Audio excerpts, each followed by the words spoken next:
네, 우리 박수로 수고하신 분들을 격려하고 축복하도록 하겠습니다. 여러분, 마음이 참 따뜻해지시죠?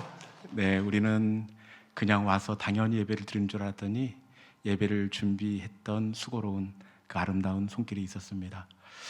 그분들이 이 사명 잘 감당할 수 있도록 뵐 때마다 격려하고 응원하고, 그래서 우리 교회가 더욱더 사랑이 넘치는 아름다운 믿음의 공동체 될 수 있기를 주님의 이름으로 축복합니다. 지난주에 우리는 신명기의 말씀, 사소한 것에 목숨 걸지 말라, 이 말씀을 함께 나눈 바가 있습니다. 사람들이 참 희한합니다. 보면 꼭 사소한 것에 그 염소 새끼 한 마리 감춘다고 부자 되는 것도 아니고, 옆집에 떨어져 있는 가몽시 하나 내가 주워 먹는다고 살찌는 것도 아닌데, 그게 뭐라고 그 사소한 것에 마음이 갑니다. 그래서 사소한 것에 목숨 걸지 맙시다, 이렇게 설교를 마무리하고 교우들을 집으로 돌려보냈습니다. 그런데 얼마 있지 않아 다급하게 아내에게 이 전화가 왔습니다. 사모님, 너무 불편한 말씀일 수 있어서 제가 말씀을 안 드리려고 했는데 너무나 의미 있는 목걸이라 제가 말씀을 안 드릴 수가 없어요. 사모님, 제가 집에서 분명히 목걸이를 하고 나갔는데 예배 끝나고 집에 와보니까 목걸이가 없는 겁니다. 참 들려오는 목소리가 굉장히 걱정스러운 그런 음성이었습니다. 그런데 제 마음은 어떻겠습니까? 누가 주워서 주머니에 집어넣었나? 전혀 그런데도 불구하고 못 찾으면 어떻게 하나, 이런 생각이 드는 것이 아니라 전혀 염려가 되지 않았습니다. 왜냐, 이날 방금 전 설교가 사소한 것에 목숨 걸지 말라, 설교를 기가 막히게 했기 때문에, 그리고 저는 우리 교우들의 그 실력을 믿기 때문에 전혀 염려가 되지 않았습니다. 그래서 전화하신 분에게 너무 염려하지 마시고 어서 교회로 오시라고, 같이 지나갔던 동선을 살피면서 목걸이 한번 찾아보자고. 그래서 기다렸다가 오실 만한 시간이 돼서 제가 내려가 봤더니 그분이 벌써 손에다가 목걸이를 주워서 오시는 겁니다. 어떻게 된 거냐고 물어봤더니 사실은 주차장에 차를 세워놓았던 문을 열고 나온 그곳에 보니까 그 목걸이가 떨어졌다, 이렇게 해서 목걸이를 주었다, 이렇게 말씀하시는 겁니다. 여러분, 그래 얼마나 다행인지. 그리고 한편으로는 이게 우리 성도들의 눈에 띄었으면 분명히 사소한 것에 목숨 걸지 않고 바로 저에게 가지고 와서 주인을 찾아주었을 터인데, 저만 이렇게 생각하는 겁니까? 여러분, 염소 새끼 한 마리 감춘다고 절대로 부자 되지 않습니다. 사소한 것에 목숨 걸지 않기를 주님의 이름으로 권면합니다. 하나님의 자존심으로 사십시오. 그런 의미에서 옆에 분에게 다시 한번 상기시켜 주십시오. 사소한 것에 목숨 걸지 맙시다. 우리 인사하겠습니다. 자, 시작. 사소한 것에 목숨 걸지 맙시다. 사소한 것에 목숨 걸지 맙시다. 다시 한번 인사할 때, 당신은 우리 교회의 자존심입니다. 그렇게 한번 인사해 봅시다. 자, 시작. 당신은 우리 교회의 자존심입니다. 우리 교회의 자존심입니다. 여러분, 세상 속에서 교회의 자존심으로 하나님의 자존심을 지키며 살아가는 성숙한 믿음의 성도들이 될 수 있기를 주님의 이름으로 축원합니다. 오늘 우리가 나누게 될 말씀은 사사기에 관한 말씀입니다. 사사기는 광야 40년을 마친 이 출애굽 공동체가 이 약속의 땅 가나안에 들어간 이후의 시간이 바로 사사기의 시점입니다. 특별히 오늘 본문은 여호수아를 중심으로 했던 가나안 1세대가 죽고, 그리고 가나안 2세대가 새롭게 역사의 무대에 등장하는 시점을 배경으로 하고 있습니다. 가나안 1세대가 끝나고 2세대가 등장하는데, 가나안 2세대가 어떤 모습일 것 같습니까? 당연히 뜨거워야죠. 당연히 하나님을 아름답게 예배하는 세대로 2세대가 등장해야 할 것 같습니다. 왜냐? 가나안 1세대가 모범을 보였잖아요. 가나안 1세대들은 정말 치열하게, 성실하게 그렇게 살았습니다. 우리는 약속의 땅이라고 해서 하나님께서 거저 주신 줄로 알고 있는데 그렇지 않습니다. 이 땅을 얻기까지 10년 동안 31번의 전쟁을 치루었습니다. 10년 동안 31번이면 정말 전쟁 같은 그런 삶을 살았을 것입니다. 이렇게 성실한 모습을 2세대에게 보였기 때문에 2세대도 비슷하게 살지 않을까 이렇게 생각할 수 있습니다. 그리고 1세대는 성실한 삶을 보였을 뿐만 아니라 치열하게 살면서도 하나님을 예배하는 모범을 보였습니다. 사사기 2장 7절에 보니까 우리 같이 한번 읽어볼까요? 2장 7절의 말씀을 같이 한번 읽어봅시다. 자, 시작. 백성이 여호수아가 사는 날 동안과 여호수아가 뒤에 생존한 장로들 곧 여호와께서 이스라엘을 행하신 모든 큰 일을 본 자들이 사는 날 동안에 여호와를 섬겼더라. 아멘. 가나안 1세대에는 어떻다고 말씀합니까? 사는 날 동안에 여호와를 섬겼더라.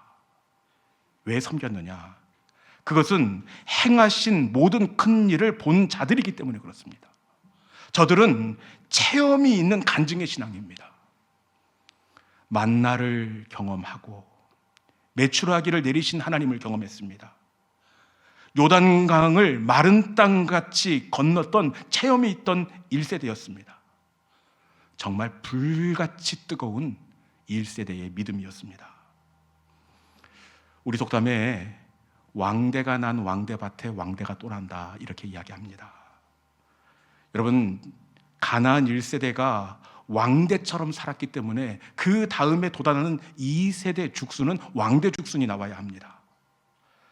그런데 1세대가 끝나고 2세대가 막에 오르는데 2세대의 모습이 어떤 모습으로 등장하느냐? 사사기 2장 10절에 있는 말씀 같이 한번 읽어보겠습니다.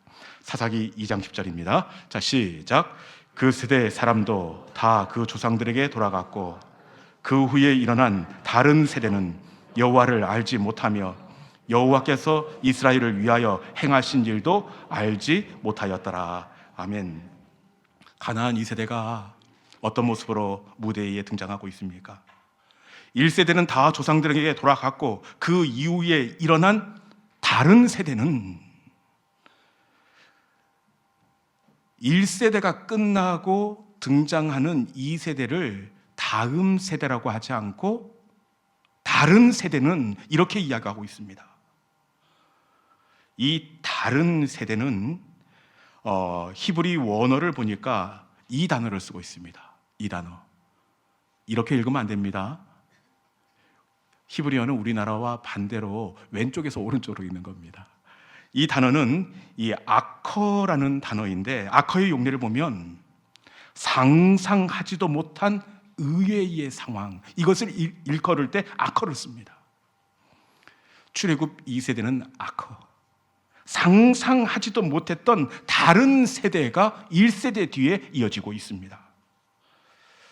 저들을 보면 정말로 영어 성경의 표현처럼 another generation입니다. another입니다. 상상하지도 못했던 전혀 다른 세대, 다음 세대가 아니라 차원이 다른 another generation, 다음 세대가 등장하고 있습니다. 어떻게 저들이 다른 세대라 이렇게 이야기하느냐? 사사기 2장 12절이라는 말씀 같이 한번 읽어봅시다. 사사기 2장 12절. 자, 시작. 애굽 땅에서 그들을 인도하여 내신 그들의 조상들의 하나님 여호와를 버리고 다른 신들 곧 그들의 주위에 있는 백성의 신들을 따라 그들에게 절하여 여호와를 진노하시게 하였으되. 아멘. 가나안 2세대의 모습입니다. 다음 세대가 아니라 진짜로 다른 세대입니다. 말씀해 보니까 그 조상들의 하나님 여호와를 버리고, 아니 1세대는 그렇게 뜨거운 믿음을 가지고 있었는데 바로 시작된 2세대는 여호와를 버리는, 하나님을 버리는 세대가 되었습니다. 뿐만 아니라 주위에 있는 이방 백성들의 신들을 따라 그들에게 절하며 여호와의 진노를 사게 세는 그런 세대가 되었다, 그렇게 말씀합니다. 그런데 더 안타까운 것이 있습니다. 그것은 이 다른 세대만 이렇게 산 것이 아니라 1세대가 끝나고 이어지는 그 다른 세대는 사사기 360년 내내 이 죄악의 굴레에서 벗어나지 못하고 끊임없이 곤두박질 치는 세대가 되고 말았습니다. 도대체 가나안 2세대는 좋은 믿음의 1세대를 앞에 놓고도 불구하고 왜 이렇게 곤두박질 치는 다른 세대가 되고 말았을까요?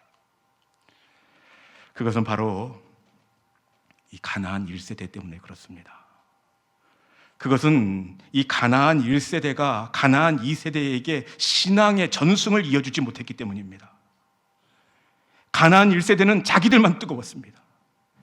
가나안 1세대는 자기들은 직접 하늘에서 내리는 만나를 먹고 자기들은 홍해를 가르신 하나님의 능력을 체험했습니다. 그런데 자기들만 뜨겁고 자기들만 은혜가 넘쳤지, 여호수아서와 사사기 전체를 통틀어서 다음 세대에게 하나님의 이야기를 들려주었더라라는 대목이 단 한 구절도 등장하지 않습니다.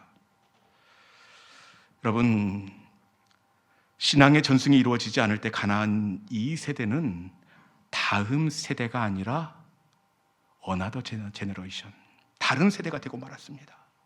상상조차도 해보지 못했던 완전한 돌연변이 세대가 출발하고 말았습니다. 가나안 1세대가 다른 세대의 자녀 세대를 바라보면서 어떤 생각이 들었겠습니까? 상상도 하지 못한 세대입니다. 아마 뒤늦은 피눈물을 흘렸을 것이 분명합니다. 그런데 이제 와서 피눈물을 흘리고 후회해 본 듯 무슨 소용이 있겠습니까? 여러분, 우리들도 절대로 후회를 남기지 않는 믿음의 성도들이 될 수 있기를 주님의 이름으로 축원합니다. 그러면 도대체 왜 가나안 1세대는 2세대에게 하나님의 이야기를 들려주지 않았을까요? 왜 신앙을 전승해 주지 않았을까요? 제가 어저께 가서 한번 물어봤습니다. 피눈물을 흘리면서 가슴을 쥐어뜯고 있는 가나안 1세대에게, 아니, 체험이 없었던 것도 아니잖아요. 예배를 안 드린 것도 아닌데 왜 2세대에게 하나님을 이어주지 못했습니까? 그랬더니 가나안 1세대 이 사람들이 하는 이야기가, 목사님, 그것이 제가 지금까지 가장 후회하고 후회하는 일 중에 하나입니다. 사실 그때는 신앙의 전승을 안 한 것이 아니라 못한 겁니다. 무슨 이야기냐고 그랬더니, 신앙을 전승해 주는 것이 중요한 것은 알았습니다. 그런데 신앙의 전승보다 더 급한 일이 있었습니다. 아시다시피 가나안에 들어와 그 땅을 저절로 얻은 것이 아니라 그 땅을 얻기 위해 10년 동안 전쟁을 몇 번 했다고 그랬죠? 31번을 치렀습니다. 여러분, 10년에 31번이면 1년에 몇 번입니까? 또 이게 또 계산이 안 됩니까? 10년 동안 31번이면 1년에 3번입니다. 1년에 3번이면 1년 동안의 전쟁을 몇 달에 한 번씩 치른 겁니까? 2달, 3달에 한 번씩 전쟁을 치른 겁니다. 목사님, 그러니 무슨 신앙을 전수할 시간이 있겠습니까? 2-3달에 한 번씩 살을 튀기고 피를 튀기는 전쟁을 치러야 하는 너무나 급박한 상황이 있었습니다. 중요한 건 알았지만 너무 시급하고 급한 일이 있기에 안 한 것이 아니라, 정리가 되면, 신앙을 전수할 만한 상황이 되면 그때 하려고 미루어 놓았던 겁니다. 여러분, 그런데 급한 것을 먼저 처리한 결과가 어떻게 되었습니까? 저들의 눈에 피눈물 나는, 가슴을 찢어뜯는 후회스러운 결과가 저들 가운데 찾아오고 말았습니다. 가나안 1세대가 이렇게 피눈물을 흘리며 후회하는 것은 저들이 급한 것을 먼저 처리했기 때문입니다. 우리는 급한 것을 먼저 처리하는 것이 당연하다고 생각하는데, 급한 것에 우선순위를 두면 결국에는 소중한 것을 잃어버리게 되어 있습니다.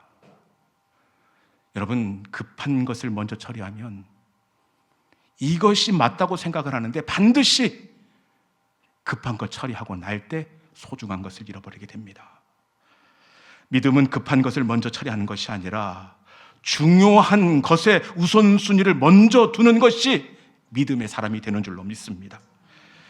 여러분, 급한 것에 우선순위를 두면 언제나 중요한 것을 잃어버리고 후회하게 됩니다.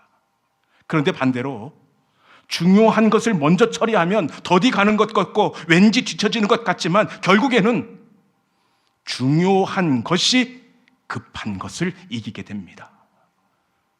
여러분, 중요한 것을 먼저 우선순위로 처리하면 반드시 중요한 것이 급한 것을 이깁니다.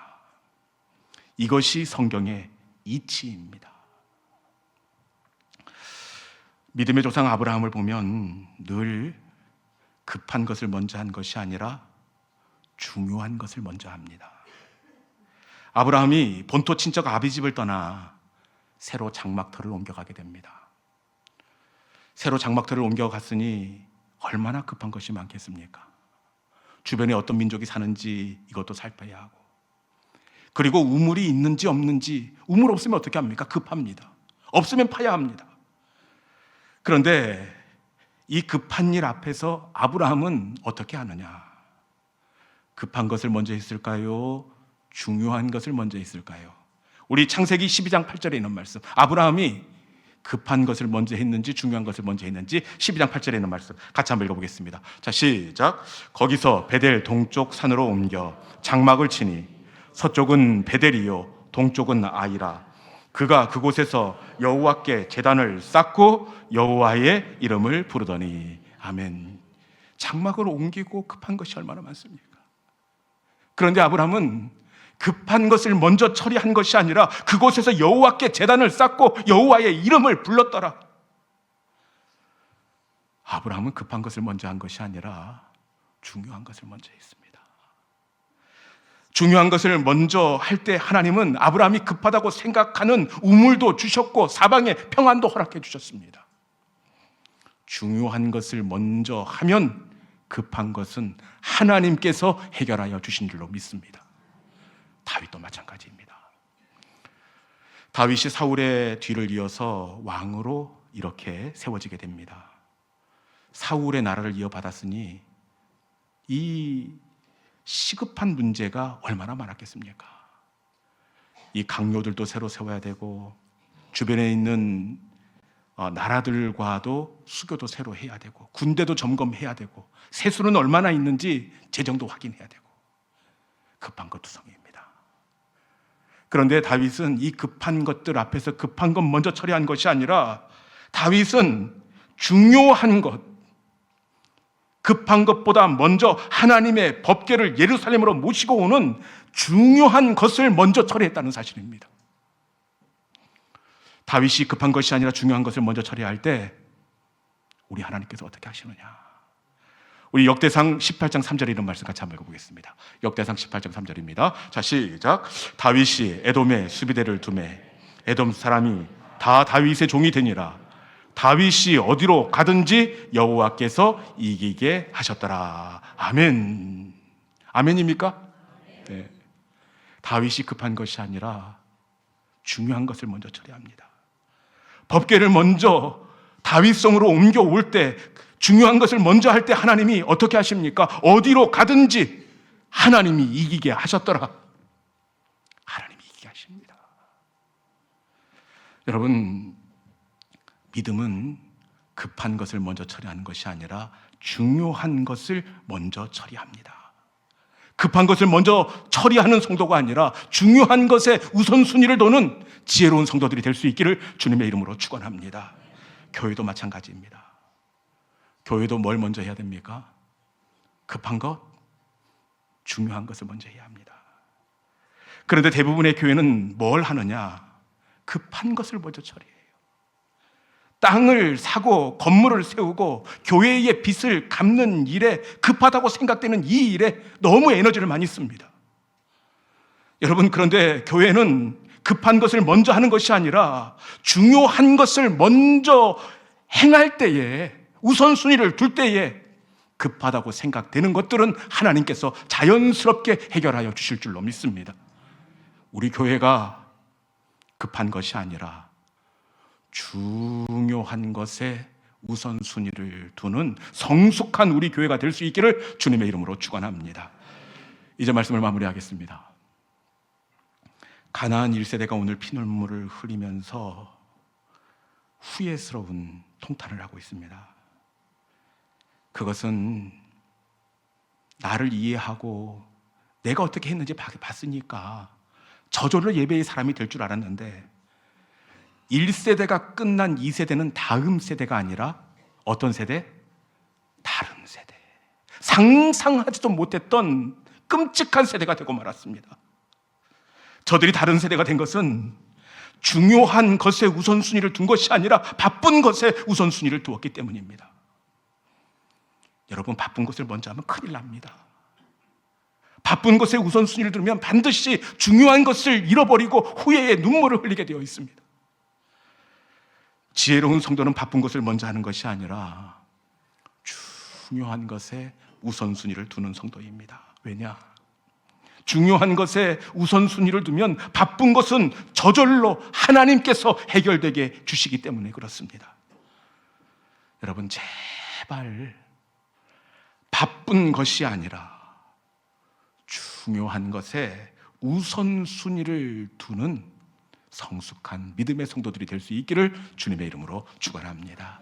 이 시간에 주신 말씀을 기억하면서 하나님, 중요한 것에 우선순위를 두면 바쁜 것은 저절로 해결된다 하신 하나님의 약속의 말씀을 붙잡고 이제는 급한 것을 먼저 하는 것이 아니라 중요한 것을 먼저 처리하는 성숙한 성도가 되겠습니다. 급한 것을 먼저 처리하고 나서 중요한 것을 잃은 뒤에 눈물을 쏟는 것이 아니라 저들의 피눈물 나는 이 당부를 우리의 신비에 새기고 아브라함처럼 다윗처럼 급한 것이 아니라 중요한 것에 우선순위를 두는 성숙한 성도가 되겠습니다. 우리의 기도가 이 찬송이 되기를 원합니다. 우리 오늘 눈물로 한 알의 씨앗을 심는다. 우리 함께 찬양으로 나가도록 하겠습니다.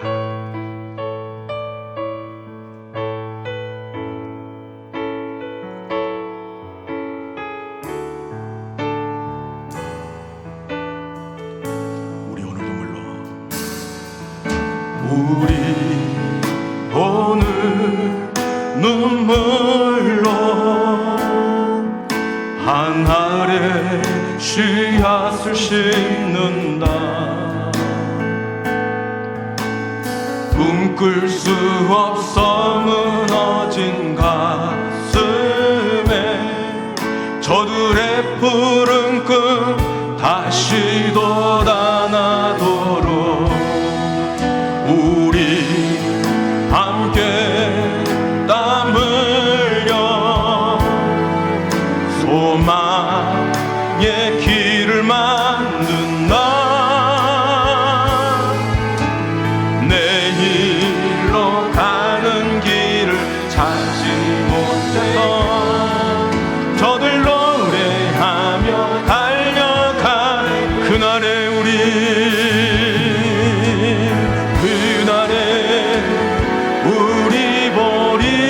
보리라. 새벽 이슬 같은 저들 일어나 뜨거운 가슴 사랑의 손으로 이 땅 치유하며 행진한 오래 황폐하였던 이 땅 어디서나 순결한 꽃들 피어나고 푸른 의의 나무가 가득한 세상 우리 함께 그날에 우리 보리라. 그날에 우리 보리라. 새벽 이슬 같은 저들 일어나 뜨거운 가슴 사랑의 손 땅 치유하며 행진할 밤은 오래 황폐하였던 이 땅 어디서나 순결한 꽃들